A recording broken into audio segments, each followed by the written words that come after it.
तुम्हें लोगों से खुद को कंपेयर करने की बिल्कुल भी जरूरत नहीं है। अगर तुम लोगों के साथ खुद को कंपेयर करोगे तो तुम्हें मुंह के बल गिरना पड़ेगा, क्योंकि हो सकता है कि वो शख्स जिसको तुम खुद के साथ कंपेयर कर रहे हो, उस शख्स ने 15-20 साल अपनी लाइफ के गुजार के बड़ी मेहनत मशक्कत करके उसने कामयाबी हासिल की, और तुम क्या चाहते हो कि उस शख्स की कामयाबी तुम्हें भी मिल जाए। तुमने क्या खोया है? तुमने कुछ लगाया है? क्या तुमने कुछ इन्वेस्ट किया है? क्या तुमने कोई टाइम दिया है? क्या तुमने हर्डल्स को, मुश्किलात को फेस किया है? अगर नहीं किया तो फिर कैसे तुम ये सोच सकते हो? खुद को दूसरों के साथ कंपेयर करना आज से ही छोड़ दो, क्योंकि जो तुम कर सकते हो वो कोई और नहीं कर सकता। और यकीन जानो कि तुम सब कुछ कर सकते हो। तुमने बस अपनी एफर्ट पे आपको बिलीव होना चाहिए। रिजल्ट देने वाली जात अल्लाह पाक की है, और यकीनन आप कामयाब हो जाओगे। क्योंकि दुनिया में जिसको भी कामयाबी मिली है, उसने उस कामयाबी की कीमत पे की है, उसने कुर्बानियां दी है। वो रातों को जागता रहा है, वो दिन को काम करता रहा है, वो ज्यादा देर सोया नहीं था। उसने हर्डल्स को फेस किया, उसने मुश्किलात को फेस किया, उसको 100 बार नाकामी मिलने के बावजूद भी वो डट के खड़ा रहा, और आज वो कामयाब है।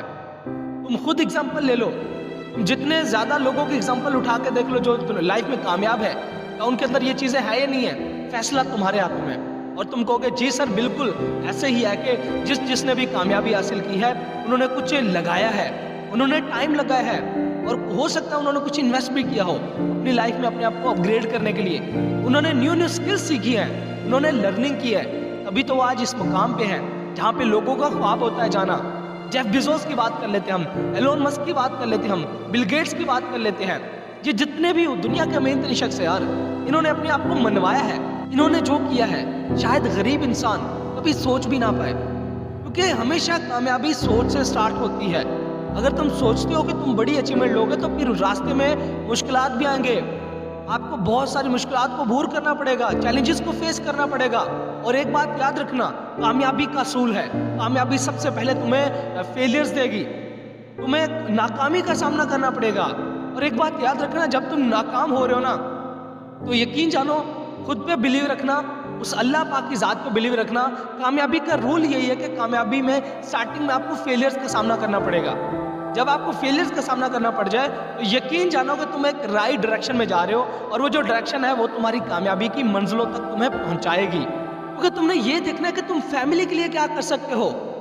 आया कि तुम्हारे रिश्तेदार, तुम्हारे कजन, बहन भाई क्या कर रहे हो, नो मैटर, तुम क्या कर रहे हो मैटर ये करेगा। तुम क्या करना चाह रहे हो मैटर ये करेगा। कोई भी नहीं तुम्हारा पेट पालने वाला, कोई भी नहीं तुम्हारी फैमिली का पेट पालने वाला। जो करना पड़ेगा तुम्हें खुद करना पड़ेगा, और एज ए फैमिली मेंबर होने के नाते तुम्हें कुछ बड़ा करना चाहिए।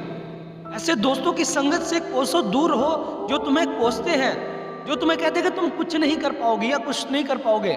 ऐसे लोगों से दूर रहो, हमेशा उन लोगों के साथ रहो जो ऑल टाइम मोटिवेट रहते हैं, जिनके ड्रीम्स, जिनके गोल्स बड़े हैं। क्योंकि जब तुम ऐसे लोगों के बीच में रहोगे तो यकीनन तुम्हें भी एक क्लियर मेंटालिटी मिलेगी, एक लॉन्ग विजन वाली मेंटालिटी मिलेगी, और वहीं पे तुम ग्रो कर पाओगे। हमेशा लर्निंग करते रहो और हमेशा ग्रो करने के लिए फोकस के साथ काम करते रहो, और यकीन मानो जो तुम कर सकते हो वो कोई और नहीं कर सकता, क्योंकि consistency is the key of success. लेकिन इसमें सबसे जो बड़ी बात है कि लर्निंग करते रहना। जब तक तुम लर्निंग नहीं करोगे कुछ भी नहीं बनेगा। तुम चाहे किसी भी प्रोफेशन में हो, तुम्हें अपने प्रोफेशन के अंदर मास्टर बनने के लिए, बैंग ऑन करने के लिए लर्निंग करनी पड़ेगी, तुम्हें मास्टर बनना पड़ेगा। तुम चाहे जिस भी प्रोफेशन के अंदर हो, उस प्रोफेशन का सारा नॉलेज तुम्हारे माइंड में होना चाहिए, और ये एक ही दिन में या एक ही रात में नहीं होगा। तुम्हें अपने प्रोफेशन के साथ साथ तुम्हें अपनी लर्निंग को इंक्रीज करते रहना है, फिर ही तुम कामयाब हो पाओगे।